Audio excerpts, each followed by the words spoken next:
Well,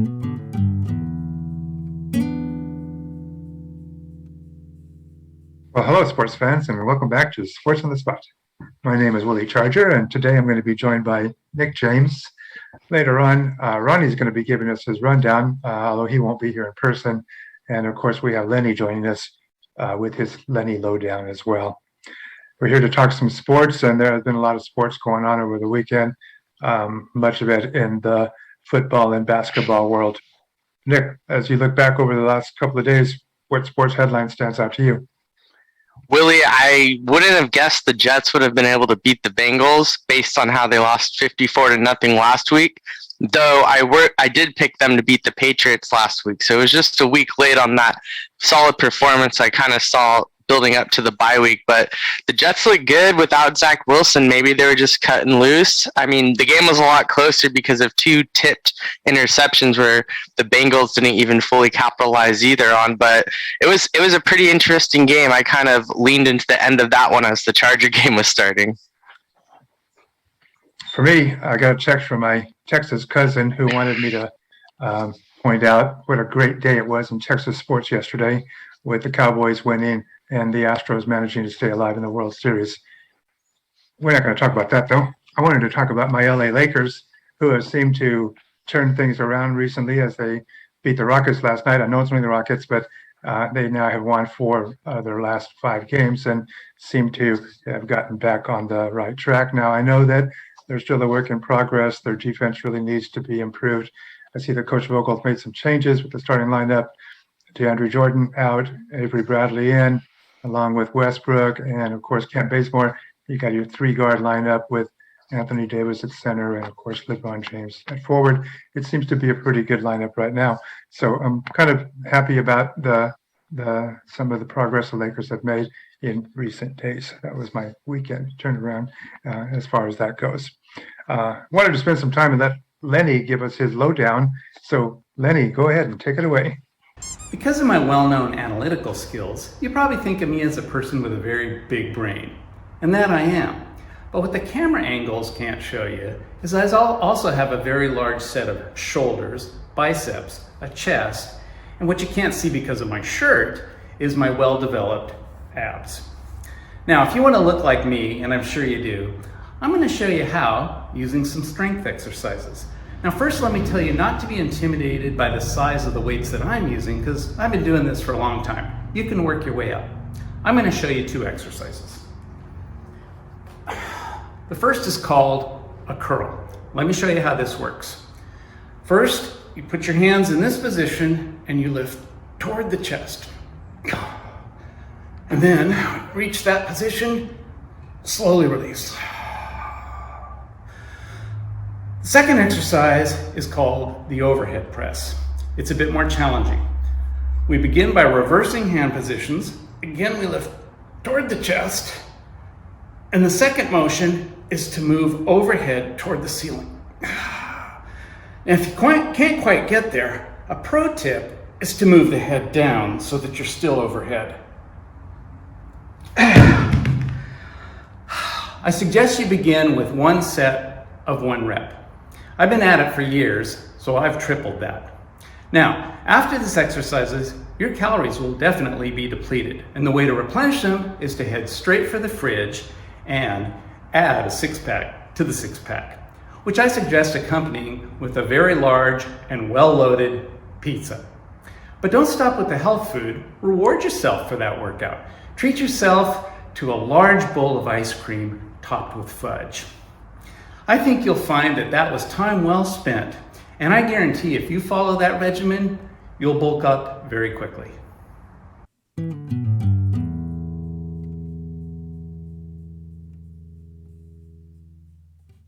Well, thanks for that, Lenny.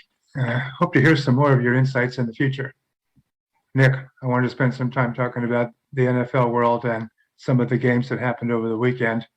There were some games that resulted in some pretty big victories for some NFL teams and other game results not so good for other teams.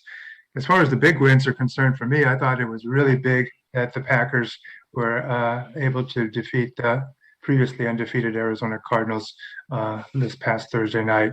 I've been hyping the Cardinals all year, but this Packer win convinced me that Aaron Rodgers, definitely an MVP guy to think about, and the Packers are a team to consider. What about you, Nick? What was the big win for you over the weekend? I was just thinking about this, and I was actually going to go with the Titans beating the Colts, but they were the favorite to win that one.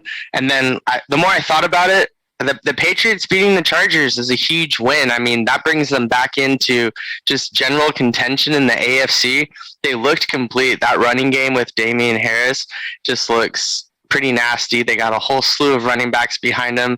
Mac Jones is getting confident, and the whole team seems to be kind of clicking on all cylinders. So I thought we were going to have a really good shot beating them with Stephon Gilmore getting traded to the Panthers, and it at least wasn't 45-0. But I think big win for the Pats, as much as I hate to say it. As far as the teams that have suffered some big losses, I think we have to mention the Bengals taking a pratfall at the hands of the New York Jets that you mentioned earlier. Last week, I was looking at the Bengals as one of the serious contenders in the AFC. Maybe this game was just a glitch. Maybe the Jets just were a better team. But to me, that was a big setback for the Bengals. Of course, along with the Chargers losing their game against the Patriots. I'm hoping that's just a little glitch. But now they've lost 2 in a row coming off a bye week. For me, the Chargers have some work to do.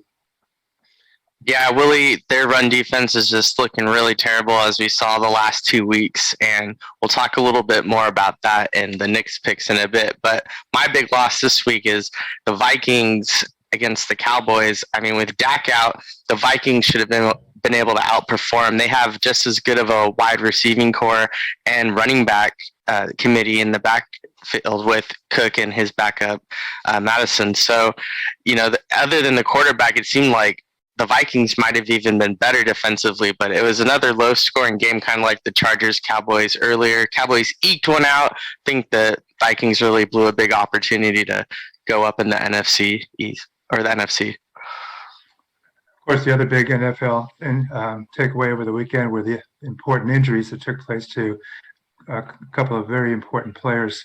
In New Orleans, you have their starting quarterback, Jameis Winston, suffered torn knee ligaments, ACL. He's out for the rest of the year. Even worse, you have over here Derrick Henry of the Tennessee Titans, one of the most important players for the Titans.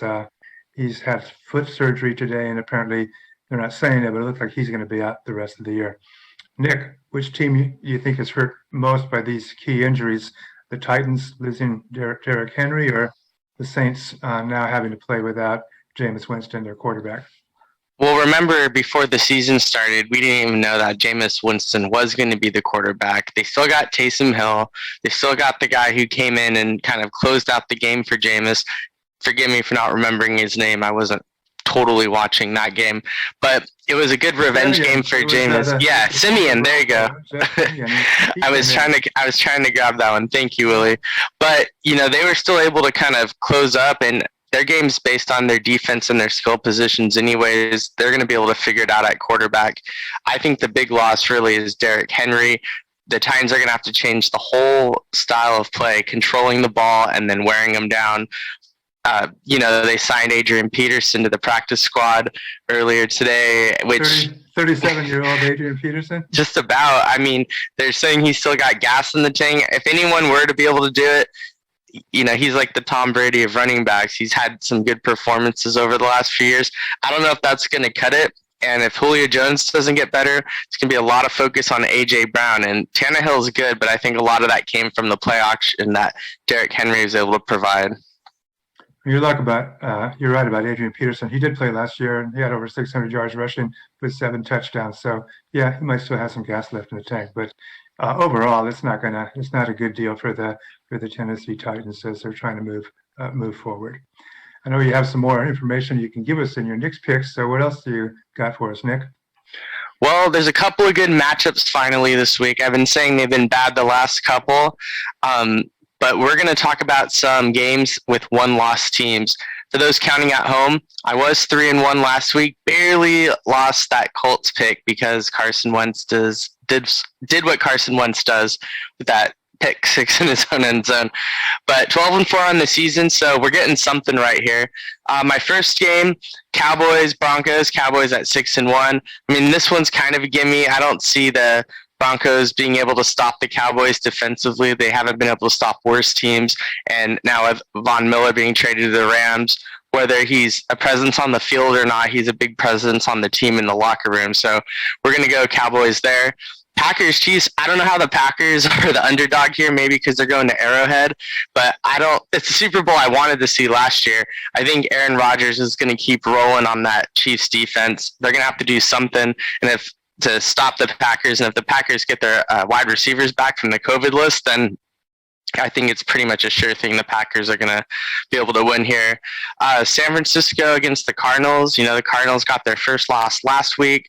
The Niners are starting to look like what we expected them to at the beginning of the season, coming off all those injuries last year. Their run game's back. Defenses looked good the last couple weeks, even in the rain game against the Colts. And they only lost by 7 to the Cardinals earlier in the season. So I'm going to go with the Niners here. And then finally, the Sunday night game that I was looking forward to until I heard the news this morning, the Rams-Titans. Rams, obviously 7-1. I think the Titans only have 2 losses. So this is, you know, a key matchup, potential Super Bowl preview. But with Derrick Henry out, I got to go with the Rams here. I'd be really surprised if the Titans were able to come up with one. But A.J. Brown's got that big playability, so you never know. As far as fantasy picks go, we're just going to focus really quickly on the Eagles running back questions right now. Are we going with Boston Scott, Kenneth Gainwell, or Jordan Howard?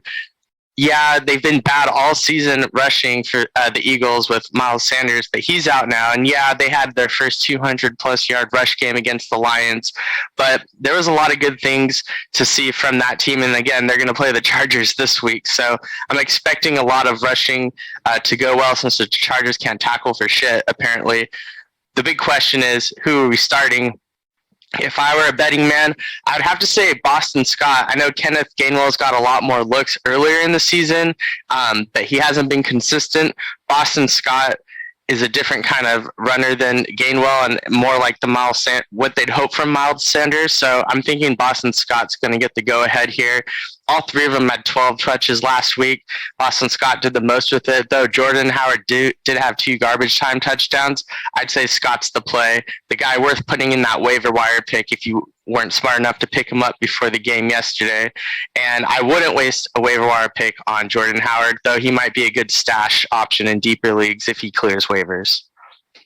Wow, Nick, that's a lot to digest. Hopefully everybody wrote that stuff down. We'll come back and talk more later. Hey, and now it's time for the Ronnie Rundown. Take it away, Ronnie.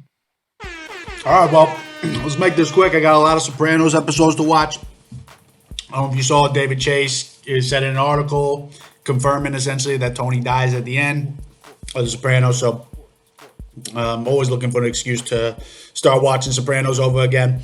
Recommend if you haven't seen it yet to check it out. It's a decent show. It's the greatest show on TV. All right, so picks this week.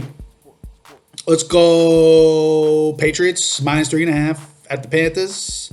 Panthers, I guess the Panthers stink now, and I guess the Patriots are good now. I always love the Patriots. I love Bill Belichick.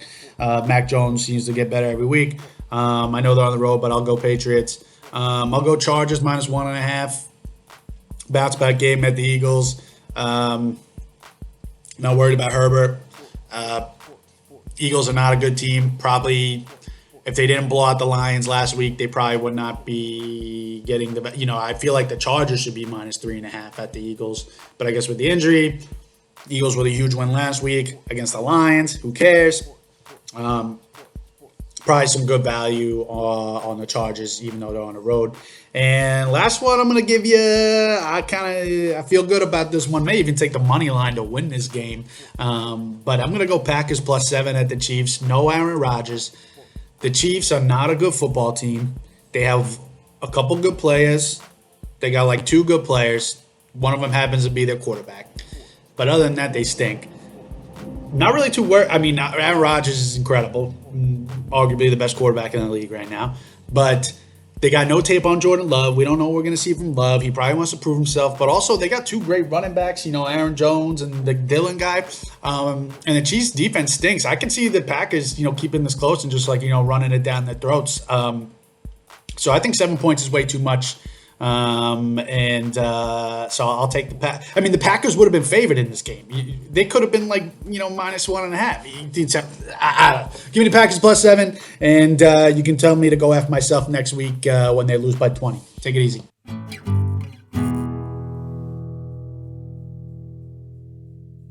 Well, thanks, Ron. That was inseguous is the word that comes to mind on that one.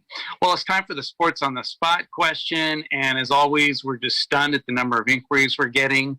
I like the one we got this week. It's different. The viewer's name is Tumbleweed911, and he or she or they asks, why is it that all the best college teams are from the Midwest and the South and not from Western states such as California? What are your thoughts, guys? Well, in a way, it's true. All the top teams right now seem to be from the Southeast and the Midwest. You got Alabama, you got Georgia, you got Michigan State. It seems like there's no teams that are coming from any of the Western states. I think Oregon's number 7. I think a lot of that has to do with the fact that here in the West, we have academic standards. Keep in mind that these are student athletes.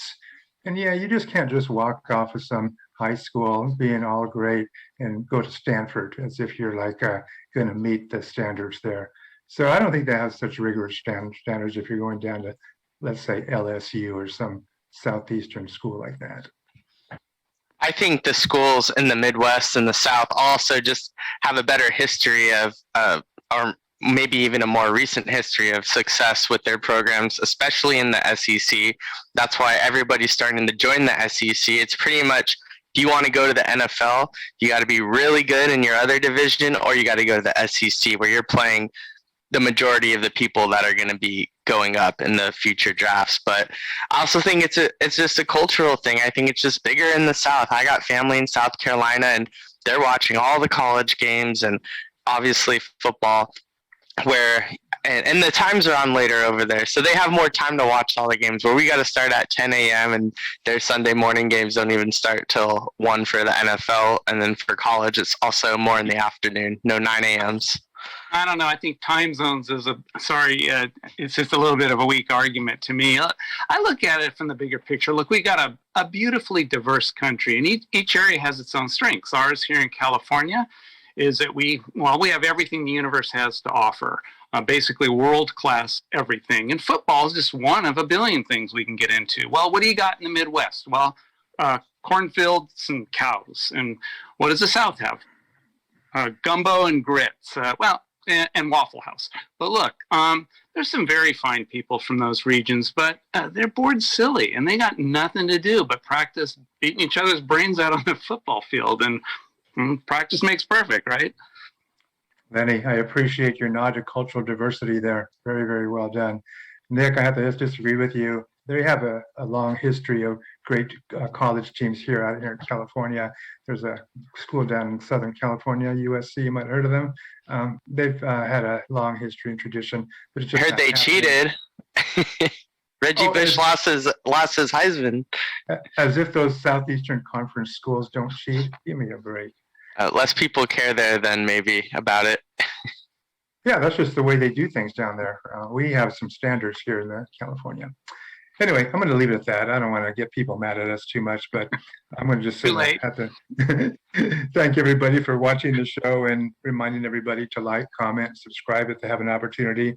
If you have any Sports on the Spot questions like the great one we had today, you can just send it in to the Sports on the Spot show at gmail.com, or else ask the question in the box of our YouTube channel, and we'll get back to you on that. That's going to be it for today's show. Thanks to everybody for watching, and peace and love.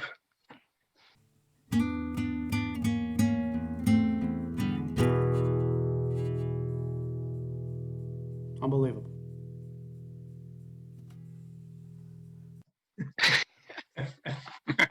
This is 1969, dog. All right. You have a flashback? No, there's nothing wrong with it.